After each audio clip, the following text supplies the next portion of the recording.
Welcome back to Zanelle's Teacher Apple. How's everyone doing?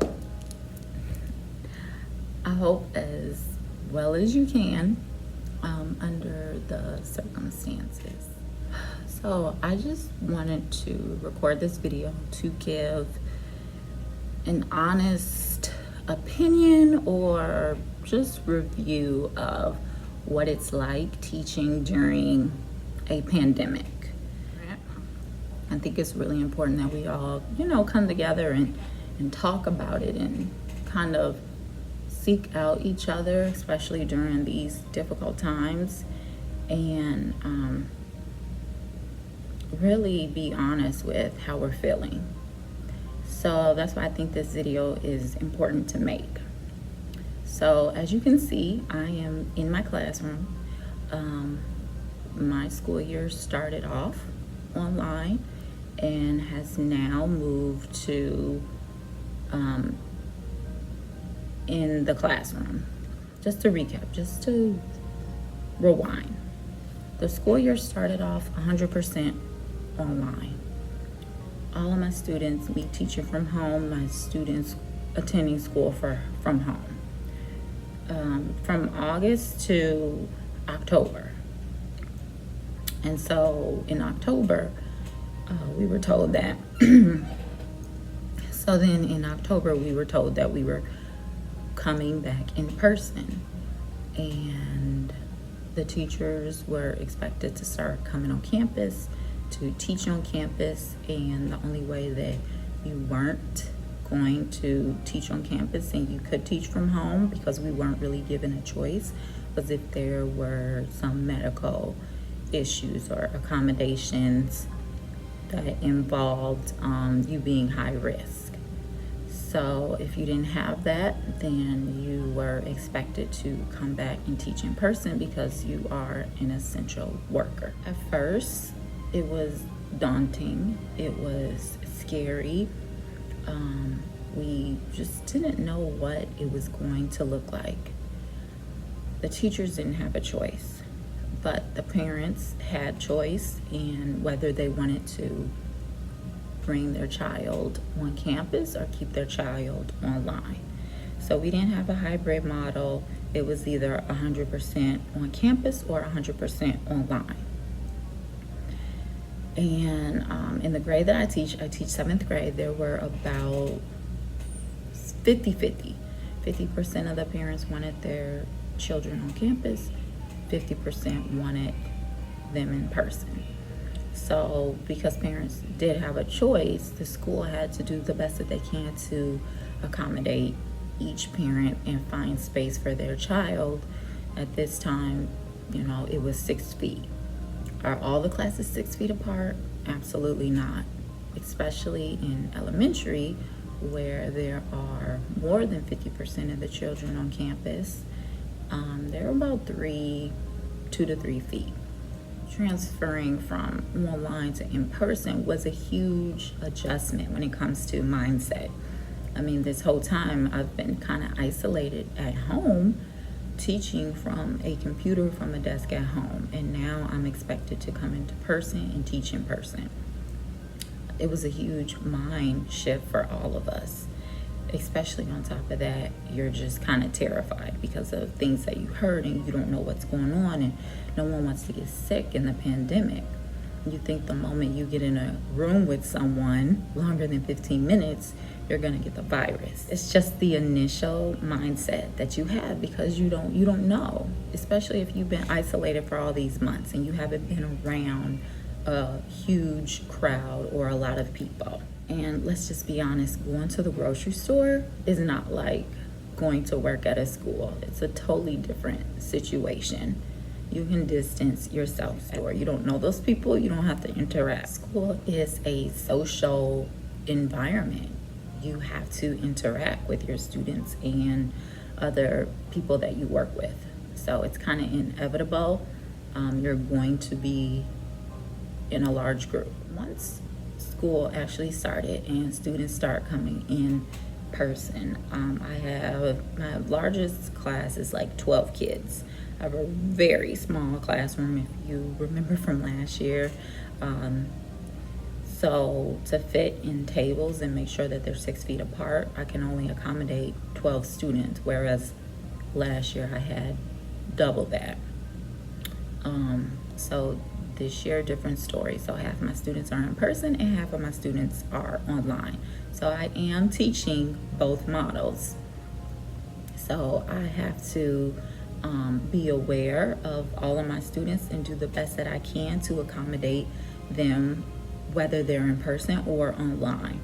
Now, my school did invest in OWL cameras, which are amazing, and they provide students who are online the opportunity to see the classroom from home.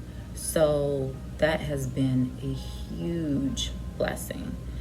It makes the students online feel like they are a part of the classroom, which, you know, is kind of heartbreaking because those kids, they want to be at school, they miss school. So the fact that they can't be at school, we have to try to give them that school environment and feeling as much as we can. So that's what I strive to do every day. I don't want them to feel left out or to feel like they're not a part of the classroom and our classroom community, because they are. Some of the biggest adjustments that I had to make coming back to school and my students being at school in person with me was the mask. It really took a long time for me to get used to talking through the mask and to even just look at my students who are sitting in front of me with the mask on. It really just kind of broke my heart at the beginning. I just couldn't fathom the fact that school looked like this, and then we had a function like this in our society, and that we had to communicate through a mask. That was probably one of the biggest adjustments for me, finding my voice behind the mask. Along with the mask, our schedule change was a huge deal because we are teaching two models. The lunch schedule is very complicated. Lunch literally starts, we're K through 8. Lunch starts at like 9:50 and goes until about 2:30 to accommodate the whole school. Half the students that are here, 600-700 students, and to make sure everyone's 6 feet apart while they're eating. Because as you know, when you eat, you have to take your mask off. So it's a huge adjustment to set up two cafeterias and to make sure that students are eating safely. The classroom schedule, we obviously had to go to a block schedule.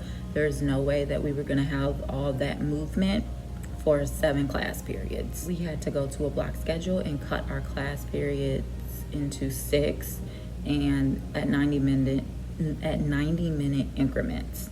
Now, as a teacher, it's not fun.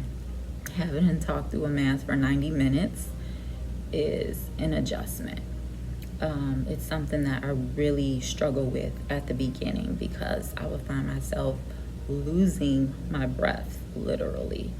And I want to help my students so much, and I can only do that through discussion and through reinforcement and making sure that they understand what I'm actually teaching. Along with the 90-minute class periods comes one plan period for teachers. So every other day is an A day or a B day. And so that means we only get one plan. So for example, my plan period is second period. So only on A days, I have planned. So if it's a B day, I'm teaching literally from 8:30 to 3:30, which is very, very difficult. But, I understand why we have to do it. At the end of the day, we know it's warranted, and we, have to be a part of the solution, and we have to be a part of, making this change and realizing that everyone's making adjustments and this is impacting everyone. And so we just got to do our best to adjust and adapt, because that's what teachers do. We adapt to any situation. We've always had to.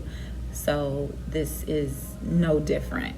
Other than like model changes, like I said, the parents have a choice. So students can be in person or online. There have been adjustments where changes made in the middle of the week where we've gotten an email and all of a sudden a student is coming back to campus, and so their schedule changes, and so we have to change our Google Classroom. We have to make sure we have seating to accommodate the student that will start literally the next day or the following week, because they're moving from online to on campus. Vice versa, we have had students that came on campus and then they moved back to online.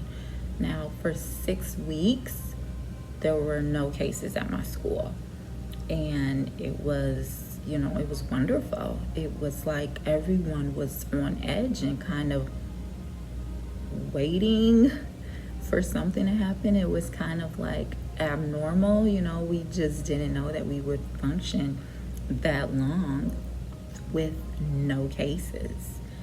And just as everyone was holding their breath, they had to exhale, because we, got our first case, and then we had our next case, and then our next case. So there are cases on campus, and that, again, is inevitable. We are in a pandemic, but my school is doing the best that they can, and there are things in place to still keep everyone safe. So I can only appreciate that and be thankful for that. So my final thoughts on being back in school, teaching in person, and teaching still online, but me physically being at the school during a pandemic, is that honestly, there's no other place I would want to be. I love my job.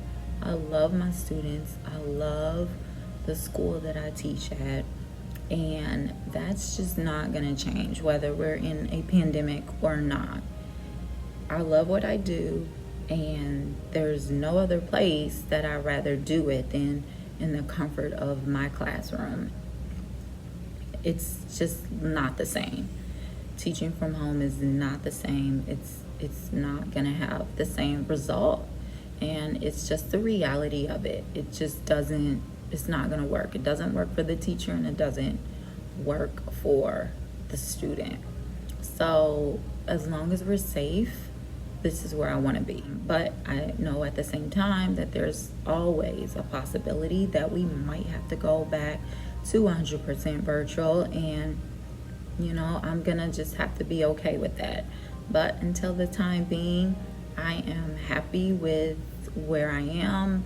I love seeing my students every day. They love being at school, because it is a social environment, and it's what they know. It's what we know. It's how we know it's how we learn. Just happy to be back on campus. I'm happy that, things aren't out of control. I'm happy that my school has things under control for right now. And I'm just happy to see my students every day and do what I love. So those are my thoughts on teaching online and in person during a pandemic.